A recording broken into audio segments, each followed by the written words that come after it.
I have been so busy with my new place in Dubai. I have not rested for 1 second. Like everything, I move in, out, in, out. But let me tell you, Amazon is the game changer of game changers. I have not left my house. It's been delivery after delivery after delivery. Okay. Let's do it.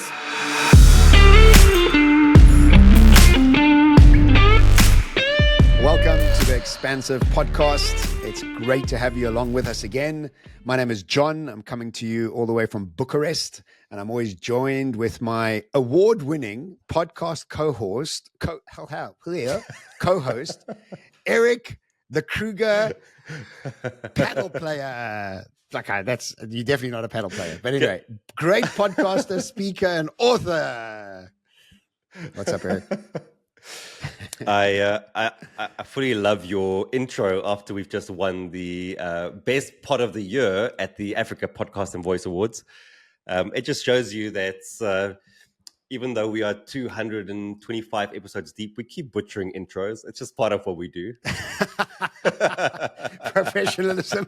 Now that we've won, we don't need to be professional. You see, now we reached the pinnacle of podcast of the year in Africa. I mean, that's it. Now we have to breeze in our arrogance for a little while. Yeah.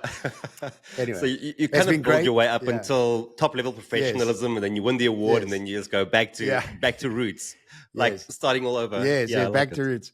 Exactly. And in fact, actually, Eric, we are, in a way, today we are starting all over. You know, we have a brand new format we are introducing everybody to. But we also were told by somebody that we should be more playful on the podcast, weren't we, Eric? Did you read that WhatsApp? Yeah, I did. Yeah. And it was interesting, actually. Yeah, because also, we've been, for those listening for the first time, when you've done 225 episodes, you get to the point where you start thinking, well, maybe this should be in another content format as well. And so what we've done is we've taken this, we've announced this on the pod before, but we've taken the episodes and we've started scripting them into a book. And so the Expansive book will be out not too long from now. And we've had some help from a researcher who's been going through the pods and listening to it and showing us some of the more interesting highlights, because like when you look at your own stuff, you know, you kind of have your own filter on it. Like even like you've said, like when I read my own stuff, I'm like bored with it because I know it, you know? And so it's always helpful to have an outsider perspective to go, oh, this is what's interesting about your pod, or this is what's an interesting thought. And maybe you didn't think about it. And one thing that she commented on was how the pod has shifted over the years, because we don't know, we've just been doing it. And even though we've been intentional trying to bring certain changes, we don't know how the energy has changed, how the format has really changed, because we're just doing it. And so she's highlighted kind of how the pod has evolved over the years, which is very interesting to see and to listen to. Yeah, I mean, I was also, when she sent us that WhatsApp, and it was a long WhatsApp, and I read it and I was like, yeah, she's got a point. You know, I think what she explained was that initially we had no pressure on us. We were just doing a pod. We're having a conversation. And then once it started getting traction and started winning awards, we're like, hang on a second, we've got to start doing this seriously. And she's like, yeah, it comes across that you got too serious in a way, you know? So I thought it was interesting, because I think also the people that listen to the pod are spending time with friends. Like it's almost like you're sitting with friends having a laugh, and it doesn't always have to be perfect. In fact, it shouldn't be perfect. It should be conversational, easygoing. And that's the whole point of how we started the pod. So besides winning the podcast of the year, what did we do last week, Eric? What was that thing? What happened? I mean, I was at a friend's house for dinner and you're like, yes, man, we won it. I was like, wow, I can't flip and believe it that we won podcast of the year in Africa. I mean, that's a huge deal. Like think about winning podcast of the year it's amazing. In Europe, or like, I mean, it's big, man. It's big. And we're up against some really big names out of Ghana and Nigeria and a whole bunch of different places. So amazing. Man, I couldn't be prouder, to be honest. Like, and the more I've thought about it, you know, it's so weird because again, once you're in it, you're just in it. But then I think post the award for a few days after, it started really hitting me that, you know, we've really put in the work over time, and we've really evolved as hosts of the podcast. And obviously, you know, we've also developed our friendship on the outside of this podcast as well. And that's translated back into the pod. And we've brought in new team players, like Robin has been part of the team. Gerald has been part of the team, and they've helped to also elevate the podcast in how it's showing up. And so I think it's, it comes back to what we always say is that how do you create an award-winning podcast? Well, you spend 8,000 minutes fine-tuning and making it slightly better in small ways over time. And then eventually that's where you end up, You're so right. I've not even thought of it like that. It's 8,000 bloody hours of talking. And you said that in your post, and thank you so much for that very, very kind and beautiful post you made. But yeah, it's true. I don't think I've spoken to anybody as much as I've spoken to you. To be honest, I'm like, and that's what you wrote in your post. I don't think I've spoken to anybody more than John. I'm like, he's actually right. I don't know who I've spoken to for longer than I've spoken to you. That's such a crazy stat, actually, Besides your wife insane. And your dogs. It's insane. I mean, I must be the next person you spoke to the most. Yeah. Yeah, that's fantastic. Cool. So look, let's introduce the new type of pod that we're going to do. Yeah, let's go for it. Let's do it. Let's do that. So what we wanted to do is we wanted to keep on the theme of being expansive, but what we wanted to do is introduce 4 or 5 new pillars into the pod and tell you what the latest stories are inside those pillars. We've chosen these pillars because we think if you've got an eye and an understanding of these pillars, you are naturally more expansive in your decision making. You have stretched your knowledge base so that you can make more macro decisions based on the information that we're going to be touching on a weekly basis. And also this gives us an opportunity to also share with you the latest stuff, and then with Eric and my sort of angle and understanding of it, rather than us just coming in with a story. And that's the real difference here. So the sort of 4 or 5 the pillars that we have, the first one is technology. The second one is leadership and what's going on in the world around organizations and leadership. The third one is economics. So what is going on in the world of economics? What are the big moves that are happening out there? And both Eric and I aren't really numbers people, but we'll tell you in a broad way for what to be looking out for. We'll also be touching on culture to understand what's going on around the world, on the biggest sort of cultural stories, and some really interesting things happening around the world. And then lastly, some politics, and not to take anybody's side in politics, but just to have a brief understanding of what's going on around the world. And, I live in Dubai. I'm very close to what's happening in South Africa. I'm very close to what's happening in America because of TikTok. Thanks so much, TikTok. So we watching politics, but I think what we've also got is a very cool understanding of different types of politics. If you think about Dubai and the UAE, there's actually no politics. There's no parties to vote for. There's families that own the little the Emirates, and they get along and have done famously well of getting along. And I can imagine these are billionaire families and they all get along. And so the understanding of politics there is very different. And we'll be touching on one of the stories from them here. But we want to give you these sort of 5 sectors and 5 pillars and then dive into them and just unpack them. So, Eric, you want to kick us off with the first story? Or have I missed anything on an intro? No, I think that's perfect. And I think ultimately, the idea isn't to swamp you with news. It's still to help you just gain a fresh perspective. Because I do think also that there's increasingly what becomes really important is the role of curators. Because we just have so much information already out there, and we don't need to add to that. What we actually need to do is to find what's important and highlight that for you, so that when you come into the pod, we are saving you time, like literally saving you time by showing you the most important things. And also hopefully then helping us all to become collectively smarter as we just think through these a bit and think through the implications for how we are showing up, how we are approaching the future, how we are recalibrating, how we think, feel, and act as we move forward. So give us a bit of grace as we go through the first couple of episodes and find our feet with this new format as well. But John, I mean, the very first one is all about Abu Dhabi. So maybe that's one for you to kick off with. Okay, great. So there's been a new strategic partnership, and obviously this is under the technology sector, and there's been a new partnership between the US and Abu Dhabi. And I've been to a bunch of talks with the Minister of Artificial Intelligence in the UAE, both in Abu Dhabi and in Dubai, and they are very serious about centering themselves as a leader in AI around the world. And so this new partnership with BlackRock, GIP, which is Global Infrastructure Partners, Microsoft, MGX, and NVIDIA, all coming together to put in $100 billion into the AI infrastructure, into sort of data centers and that sort of thing in the Middle East, in Abu Dhabi. And that is just next level, shows you the vision of the country of UAE and what they're busy with. And in fact, one of the talks I watched the Minister of Artificial Intelligence give was really interesting, because I had never thought of it the way he explained it. He said that the Islamic world, when it first started, introduced so many amazing new innovations into the world, like mathematics. That comes from the sort of Islamic background. But also what happened is that the religion became quite strict and eventually banned anything that was coming out of the Gutenberg press. So nothing was allowed to be read in the Islamic world except the Quran. And what the Minister of Artificial Intelligence said, he said, look, that obviously gave us focus on the religion, but kept us behind the rest of the world because we just weren't getting access to the right information. He says he thinks that was a big mistake because it stopped that region playing a bigger role in the world. And so what he said in the speech is that this time we can't get left behind. This time we want to be 2 steps ahead of everybody. And so Abu Dhabi is pushing this, and they've brought in some amazing people. I mean, geez, the people that they were giving talks at these conferences, really amazing people from around the world. But I've also seen that Saudi is also going for this. Saudi is also now playing in the AI world and also spending billions of dollars setting this up. So really great to see that this partnership is happening. America are still the kingpins and the OG when it comes to this thing. So having them involved is really great.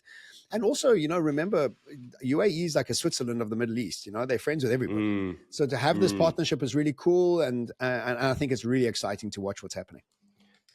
I was listening to a pod the other day, and the guys said everything in life is cyclical, and you have to always remember that success plants the seed for failure.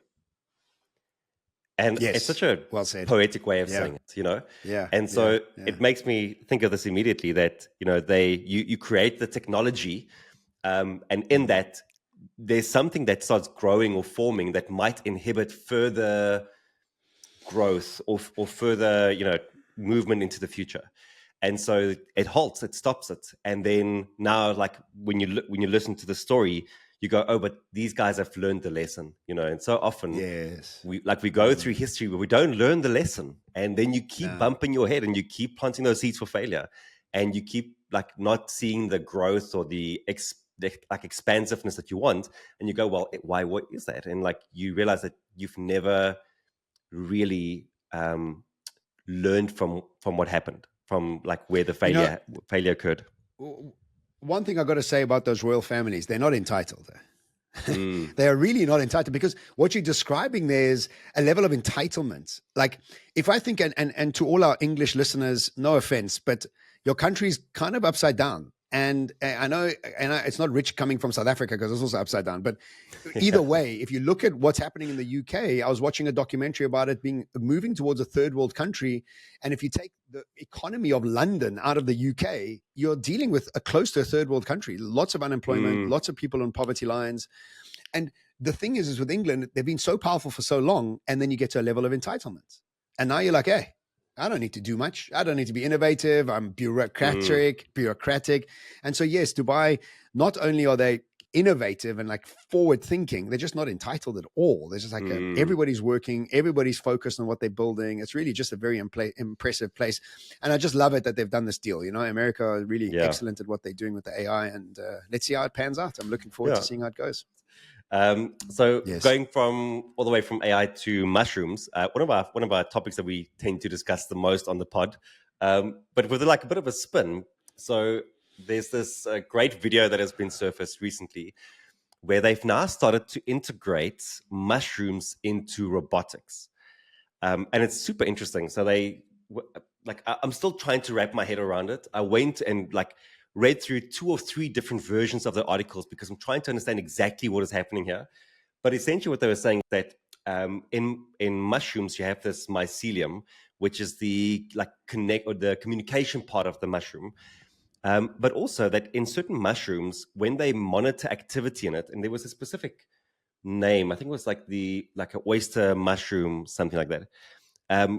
When they monitor the signals inside of it, it's almost like a brain that's in deep sleep. So it spikes with activity, and then it comes down again, and then it spikes and it comes down. And so what they did is they found a way to integrate that into the robotics of this like small little spider-like robot. And what would then happen is that when this spikes, when you get this increase in activity, it would activate the robot. And then this thing would like light was activating it. Well, light was activating No. it. It was both. Did they both? Oh, okay. Yeah, okay. How were they activating it then for it to start moving? No, that was on Besides its the own. light. It was when it had its own, these okay. like signals that were just occurring inside Surges. of it. Yes. Okay. So they did that, and then they also used the light to stimulate it even more. They actually did 3 different sort of variations of this experiment, and it's just really interesting because when I read things like this, I always go, we have no idea what's coming. Like we focus we focus on AI and what the implications of that be, and then like out of left field comes like mushroom powered robots, and like who knows where that takes us. Like what sort of a world are we living in here? a couple things. I was actually watching a documentary on the DNA, human DNA, and the ability for it to store information. And they were talking about terabytes of information being stored on one DNA strand, like deeper and more advanced than anything we even understand. So it's interesting that these scientists are connecting nature into biotech. So this is biotech, right? So biology technology has moved from science to engineering, which means that now you can construct it, deconstruct it, put it together. And this is what they're doing. They're taking biotech and sort of infusing it into technology. I mean, that is just a crazy idea. But either way, and then you also realize that under the ground you have something called Wood Wide Web, right? The mycelium connectivity highways that are connecting all the trees and plants that are sending signals of warnings, nutrients, food. There's a whole level of intelligence that these mushrooms are carrying that we really have no clue on, and we're still only figuring out now. And what's going on? Is your dog's? Is there a delivery? Oh yeah, you're like the new postman is the 60 delivery guy. That's how the world has changed. Okay. Yes. So he must be at the gates. Yes. Oh, okay, got it. That's what's going on. Yeah. So anyway, very interesting story. Very exciting to keep track of. I think we should keep track of this story because the more understanding of what nature can do around us and the level of intelligence that it has is just wonderful. I'm loving that AI is bringing a lot of this to the surface. The other story that is the Earth Species Project. We've spoken about that, where they've broken down whale language and dolphin language and elephant language. That's all AI. It's all this pattern recognition that it can do is just so interesting that what it's going to give us access to. Yeah. And listen, I think this kind of story is exactly what the Expansive is about in this format, is like we just don't know what we don't know. And there are so many stories that are being pumped out every single day. And over time, like we become so focused on the things that we specialize into, our worlds become quite narrow. And rightfully so, I think in some ways, like we need to be able to have a high level of specialized knowledge to be valuable in this world. I truly believe that. And unfortunately, that comes at the cost of maybe losing some curiosity about other things. And if you don't have that sort of peripheral knowledge, then you might get into some trouble. So this is just about fueling your curiosity. That's really what this is about. Yeah, good. So next time you go grocery shopping, when you look at mushrooms, you say, hey, that's a battery of the future. You can eat your batteries. And then some of the batteries make you trip. And those are really good batteries. Yeah, be careful where you get those. Yeah. Tripping batteries. Now we're talking. I like it. Cool. Right, you want to jump onto a leadership story for us, Eric? Yeah, well, there's actually 2 interesting leadership stories that I think play very well together. So the first one is that Nike has obviously had quite a difficult time over the past year or 2. But they've recently had one of their best days in the stock market. And this was after their new CEO was appointed. So his name is Elliot Hill. And he stepped in to replace John Donahue. And one of the interesting things about this is that Nike had run into big trouble because of the decisions that the CEO made, obviously, and he made some very specific decisions about direct to consumer sales, and kind of foregoing some of the other ways that Nike was reaching its customers. And so this guy stepping back in, he's had something like 33 years of experience inside of Nike. So he's not an outsider. He knows how the company operates. But what's quite interesting is that, he steps in and all of a sudden you see a big jump in the stock price. So people are vouching for him. They think he's going to get the job done. But I want to kind of combine that with another story, which is a local story, which is that I'll put them together in a moment. We haven't had load shedding in South Africa now for about 6 months. And so for our listeners from abroad, load shedding was this period of time that we went through, or this thing that we experienced in South Africa, where they kind of switch off your power very intentionally for certain blocks of time. And so this is when, there's a electricity shortage, and you would get kind of ratcheted up, so all the way from level 1 to level 6, which determines how much power you have for the day. And so every day you'd have to check your schedule to see at what times will your power be switched off during the day. And this would happen for, months on end. But years. Now for the past years on end. Yeah, years on end. But we had like breaks in between where it was a bit like less, right? But yeah, it ran for many, many years. But now for 6 months, we've not had load shedding at all. In fact, I put away our inverter yesterday and realized that it's just been gathering dust. And one of the big reasons for this is they've switched out leadership, is that Mteto Nyati and Dan Morakane both stepped into leadership positions. So Dan as the CEO of Eskom and Mteto as the board chair. And why I want to kind of bring these two together is because when there's poor performance, the first people that should be put on the chopping block is leadership.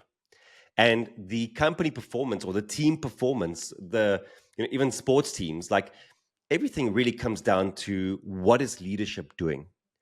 And I think, we've seen in both these cases is that for a long time, it doesn't perform to the standard or to its potential that it's capable of.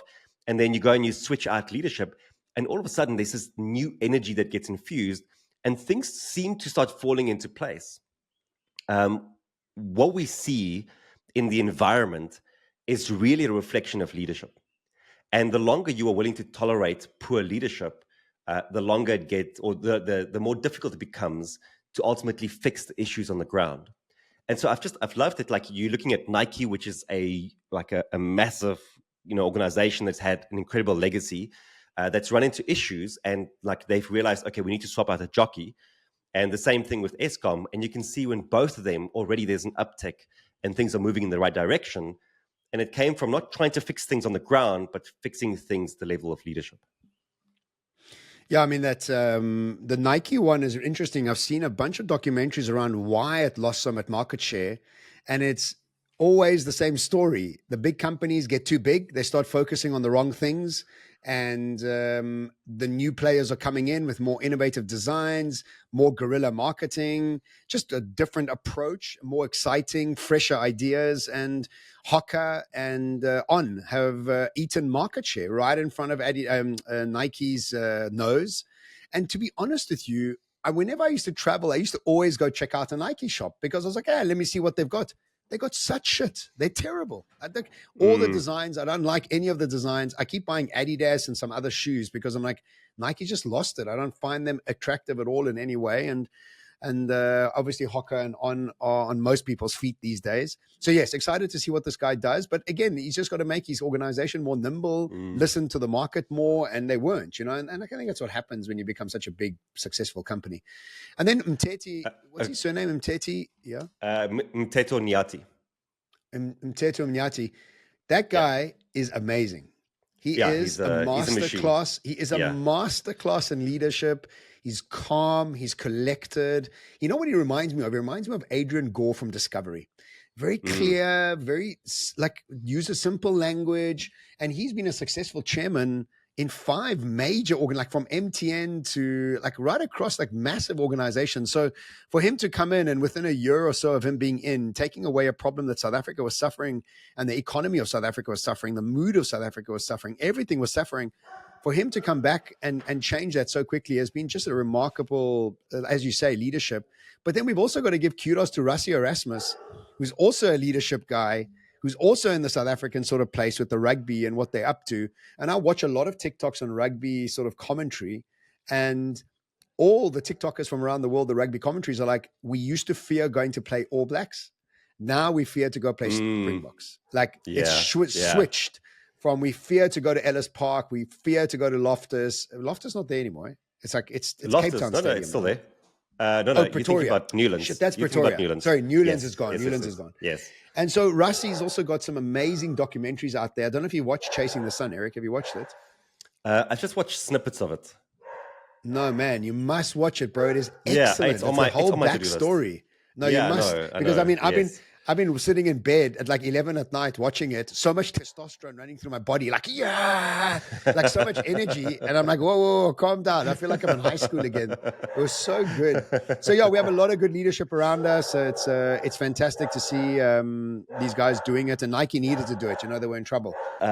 So over the weekend, I spoke at a event for Toyota, and I was joined by Nick Mallett. And Nick Mallett was one of the former Springbok coaches. He coached for 3 years, led us to a World Cup victory, and then went on to also coach Italy, coach France. And it was very interesting because like his entire talk was essentially just him telling stories about the box and, the backstory of it. And he also shared quite a bit about, sort of Rassie's approach and all these kind of things.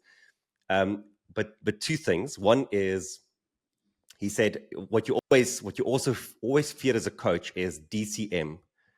Don't come back Monday. So that's when your performance was so poor, they're like, don't come in on Monday. And I think it's kind of a good reminder for all leaders, and I think the Nike and the Eskom story both, like, probably way past their DCMs. Like they should have had their DCMs way earlier. Yeah, long time and ago. The second, which wasn't really, it's not his story, but just something that I remembered about Rassie, is that one thing that he did that was really brilliant was that he gave the substitutes, because like when you think of it, you have 15 guys on the field, and then you have about 8 guys on the bench. And those 8 guys, they are the substitutes. So they're just there to fill in the next round or whatever it may be. But one of Rassie's most brilliant moves was he took the substitutes and he gave them an identity. And that identity was, you are now the bomb squad. Like, you're not just here to fill in. You are here to come in and make the difference. That's what's called the bomb squad. Yes, How of course. smart But I think that is his strategy. How smart is that? But that is the strategy. Because I remember that game where he did 7 changes in one go. Like the whole forward pack he changed. And that changed the game. And everybody was saying that's illegal. Smart, you can't do that. Very smart. But because now what's happening is that instead of sitting on the bench and you go, oh, I'm here to substitute, you go, oh no, I'm here, I'm part of the bomb squad. Like it changes your mentality sitting on that bench. Yeah. So smart. So smart. Yeah, he's so smart. I've watched those documentaries with much excitement. But I love, everything he ends off with is just get out there and F them up, boys. That's it. That's every... After every strategy, he's like, you go out there, you look him in the eyes, he knows that you're going to hurt him, and you just F him up, okay? That's it. That's like the last words before every time they go there. Just be as physical as possible. They must know you're there. Yeah, Afrikaans boykie at heart, for sure, yeah. And also he's got the colored guys in the back and the Dutchman in the front. He's got the Manera. Smart. Like, he's also got some heavy set Africans. So he uses also like the coloreds are the best backline ever. They are unbelievably fast, and if anybody thinks coloreds derogatory, it's not. In South Africa, it's a third race that we have. So, those guys are unbelievably fast. They're just superb. Okay, so the last story when it comes to leadership is Amazon has come out recently and said that everybody has to come back to work. No more hybrid, no more working from home. That's all done and over. And now we're going back into work. And I got to be honest with you. I think it actually is necessary. I was very much on the hybrid thing. But the more I think about it, the more, if you work in a corporate, your relationships are so important. And, I've never really worked in a corporate, but I've listened to so many speakers and lectures around corporate living. And one of the tips this lady said is that you walk the floor every day. And so you make sure you're seen, you're greeting, and you're talking to everybody, so you're on top of mind. So every morning, walk the floor. In the afternoon, walk the floor. Stop by and say hello. What that does, it keeps you top of mind, and it gets you to get promoted, and you're in conversations. Now, think about you and I, right? What we do is we put information out online so that people can think of us as top of mind when they're making bookings for their next conference. This is what we are doing. In the corporate setting, it's connections, communication, walking the floor. When you're working from home, you're not doing any of that. You're you're just not. And you're not in the mix. And so, yes, I imagine the travel to and back work is the real issue here, because that sucks. Nobody wants to be sitting in traffic for that long, and traffic is a killer of the soul. But ultimately, if you're serious about corporates, you got to be at work, dude. I mean, maybe one day off a week, maybe I think 2, maybe max. But even that's going back to hybrid. So yeah, I think it's actually quite a necessity if you're working up the ladder, And the way I think about it is that we don't take a day off social media, bro. We don't take a day. We can't. It's that's actually what we are doing, walking the street. You working the street. I'm walking the offices.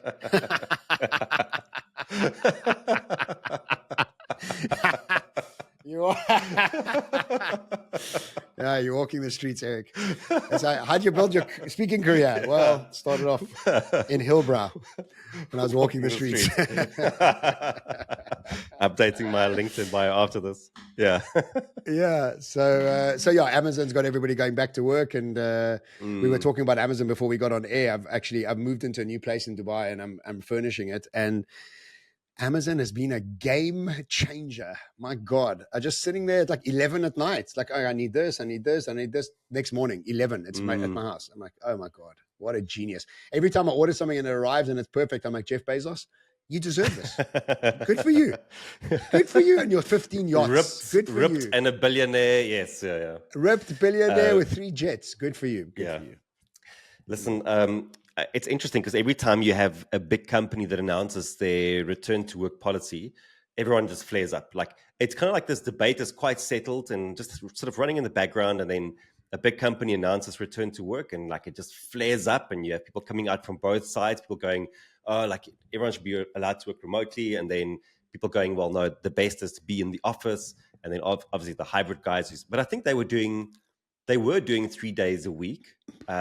Which from what I've seen, a lot of the research say that's sort of the best middle ground is 3 days a week in the office and then 2 days at home. But the trend that I've kind of read on, is that it's been kind of stable since COVID. Since post-COVID, the distribution between people who are just in the office and purely remote has kind of stayed stable. So it's not jumping massively one way or the other. But I do tend to agree with you that I think that for people to really be collaborative in nature, I think it's good to be together. I've just in my own capacity, I've facilitated online brainstorming sessions, and I facilitated in-person brainstorming sessions. You can't compare them. You can't compare them. No, terrible. And so, it is tough because yes, you do have to sacrifice a lot, and I think that's a big part of this is that if you've been working remote for a long time, it also kind of becomes such a big part of your identity because it dictates how you spend your day with your kids and maybe going to the park and all these kind of things that you do. And the moment you have to then go back to the office, it's not just the commute, it's the fact that you have to sacrifice all those small moments that have become part of your day. Right. You're right. That's the really tough thing, Yeah, and that's why I've seen that people are willing to take a pay cut in order to remain remote because I think to stay there, yes. It's for the lifestyle's sake, yes. Well, look, corporate life, you've got 5 years left. It's over. The agentic thinking is here. Agents are here. Honestly, think about what's going to happen over the next 5 years. Corporates are going to shrink massively. I already know people that in America are building agents, which are these self-propelling, self-thinking, self-processing AI agents that are, he's building like an army of them, and these agents go in and replace whole departments and organizations. And when I was speaking to him about it, I met him at the NASA event, and he was Charles, we should have him on the pod actually. Very interesting how he thinks about AI. I've never heard anybody explain AI like that. We should actually bring him on. And he's replacing whole departments and organizations. And he said to me, he says it's a bit of a dilemma because I'm like taking people's livelihoods away. And I said, if you don't do it, somebody else is. He says, I've also had to realize that. It's like, if it's not me, somebody else is going to do it.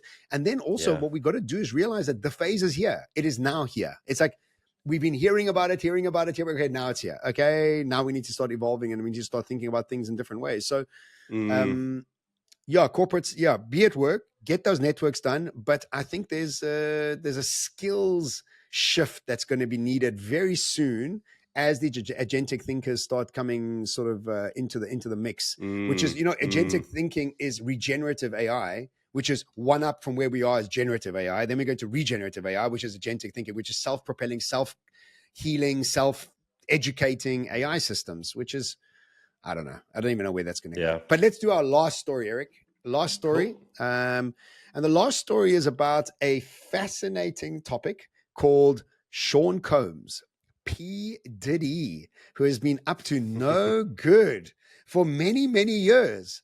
And apparently people have known about it for a very long time, but nobody's come out and said anything. And for me, it was kind of new news, watching it on TikTok unfold. And the people don't know is that P. Diddy was groomed apparently by another senior executive who wanted favors, sexual favors from him when he was very young, which he gave into and was funded to open up his first music label called Bad Boy Records at 24 years old, being funded that amount of money, which was never heard of. But as you start to dig deeper, you start to realize he had a sugar daddy. The sugar daddy was the guy on top of whatever the music, I don't know, Universal or whatever it is. He groomed P. Diddy. P. Diddy then picked up the same system where people had to do him sexual favors to get involved in getting stardom.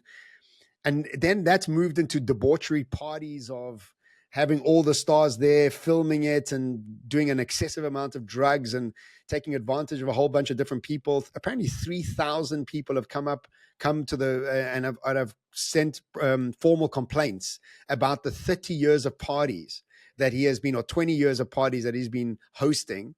And everybody from politicians to judges to lawyers to like stars, he's caught them all. So he's been not only super freaky himself, but incredibly malicious and gangster, to like control the music region and the music industry. And amazing that this is all coming to light and it's all been happening for so long. And like, it's, what it is for me, like when I hear it and it's like boredom. You're just bored. Like you don't know what else to do with your money. So you like pay people, own people, do what you want to people. Like what else is there to do? And this is really it shows you the level of consciousness that's stuck at celebrating in physicality only, not understanding that there's a whole other layer of consciousness. So at the cap of this reality, it's more sex, more drugs, more rock and roll, more. And eventually, to be honest with you, it's just boring. How many more of these things can they do? But they were just getting worse and worse and more depraved and more depraved. So, yeah, it's quite a shocking story. Have you been keeping track with it? I haven't really. I saw it, and again, it's all about cycles. That I saw this quote once that said, someone in your family will have to break the cycle. They'll have to do the healing. It might as well be you. And when I see something like this, that's all I can think about is that you are continuing the cycle of abuse instead of being the one that takes ownership and that rather stops it. And it's such a tough thing for all of us. We all have certain cycles that we are likely to perpetuate because people in our lives have created that for us in some shape or form, be that a parent or a guardian or a teacher. Like someone does something to you and the instinct is to perpetuate that. And hopefully you'd be conscious and aware enough at some point in your life that you can go, I can break the cycle instead of pushing it further down the road. there was also this Netflix documentary. I'm struggling to remember the name now, but it was about these two brothers that the took out Mendes their brothers. Parents. Yes. Yeah, the Mendes brothers. Yeah.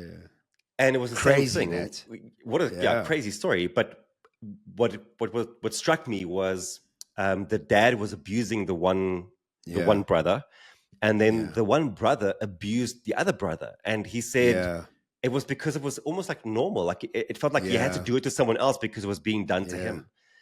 Yeah. And so, for all of us, like we are walking blind spots, but so we often don't know that we do what we do, but we are also quite aware, I think, often of the big traumas that we've experienced in our lives and the things that we've done to us that were wrong. And we have the opportunity to break that cycle. And I think we should be as aware as possible and as intentional as possible, and go and do the work and go and do the healing, so that you don't perpetuate it, so that you send more light into the world than darkness. So when I read that, I feel sorry for him, man, dude. I feel sorry for the people that he's also like put into the cycle. I feel sorry for him having been put into the cycle in the first place. But you have to take the ownership and break it. That went left field, eh? I was hoping we'd have a good gossip about all the people going down, and you went deep. What the hell, bro? You went deep. Like, yes, okay, I know it's trauma. I don't care, man. Can I have a good gossip about this crazy, freaky idiot? What the hell was he up to all this time? I mean, we didn't even know it. And I mean, he was telling us, he's called Bad Boy Records. I mean, it was called Bad Boy Records. Yeah. Anyway, you are right. Of course, the trauma needs to be healed. And I guess this is all coming to light because trauma needs to be healed. It's being highlighted. It's being magnified in many ways. So look, thank you so much, everybody, for joining us. Eric, have you got any more stories that you want to join? I mean, I should have said that first, though. Are you any other stories you want to share before I start saying goodbye? I think that was really good. Well done on getting through the first episode in the new format. It was fun. It was entertaining. It's good for us to also think about all these topics, because I think where most of our thinking comes from is the work that we do. But often what we end up sharing is not the stuff that has informed the work that we do, but rather just the output of it. Whereas this is more of like, okay, let's look at the raw material of like stuff happening and then the implications of it. So I've really enjoyed it. Thank you. Yeah, it's been fantastic. Thank you so much. I'm about to go out for dinner with some clients here in Bucharest in Romania. Nice, so I'm really excited. It should be some, it's always nice to be in. They don't use the euro, by the way. Really? So don't even know. He gave me the bill today. I just went for a quick snack before the pod, and he gave me the bill, and it was like 61 filas or like something like that. I was like, what? Because I first thought it was 61 euros for a chicken breast. Okay. I was like, what? I was like, hang on a second. You charged me 61 euros. He's like, no, it's not euros. It's something else. It's fila. I'm like, I don't know what the hell's fila. I was like, but you're part of the euro. He's like, yeah, but we don't use the currency. I was like, interesting. Wow, I didn't know that. Yeah, interesting. Who are you speaking for? Yeah. It's a company called Coface. I spoke in Bulgaria 6 months ago for EY, and somebody in the audience is a chairman of this company. And so they booked me from the Bulgarian event. Very nice. And so, yeah, it's going to be interesting. Yeah, I'm going to be walking around tomorrow, doing a bit of a tour, and the next day, and then back to Dubai. So awesome. Nice couple of days ahead. Amazing, dude. Enjoy it. Thank you. Thank you, everybody, for joining us. Wonderful to have you again with us. And, for the first time ever, we're going to be signing off as Podcast of the Year. Thank you so much. Yes, and we look forward to chatting to you next week. Ciao.